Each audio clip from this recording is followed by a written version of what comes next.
I'm very concerned that because many of us aren't goal-oriented, so we don't have goal-directed responses, we are involved in reactive parenting with teenagers. Goal-oriented responses are conceptually and morally driven. I've thought about what is right.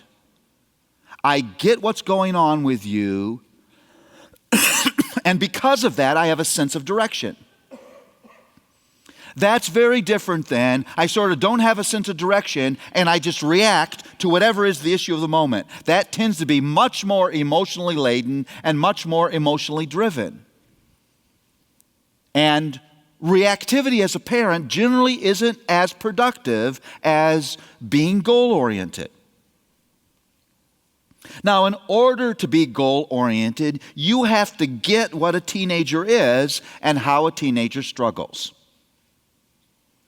Because the typical struggles of a teenager will form your opportunity and your job description. Does that make sense? Because your interaction with those struggles is the way you provide preparation and protection. Now, where do we get that definition? You can't go to the Bible, to Teen 1, verse 1, and begin to read. Because your Bible, in case you didn't notice this, isn't arranged by topic. In fact, the Bible never uses the word teenager. So we might as well just pack it up and go home. Because you got no help from that book at all. Well, that's not true. Although the Bible never uses the word, the Bible has amazing things to say about this period of time we would call youth. Probably a more ancient, more expansive category than the more recent Western culture category, teenager. As I was preparing this material many years ago, I began praying, God, direct me to a place where there's your information about this period of time. And I was reading, as I regularly do, through the book of Proverbs. Proverbs encapsulates God's wisdom, and I've determined I'm going to read Proverbs till I'm wise. Luella very sweetly says, keep reading. And I was reading the first several chapters of Proverbs, and I realized that the format, the structure there, is a father giving instruction to his son. Son, heed my wisdom. Son, listen to my correction. Son, listen to my counsel.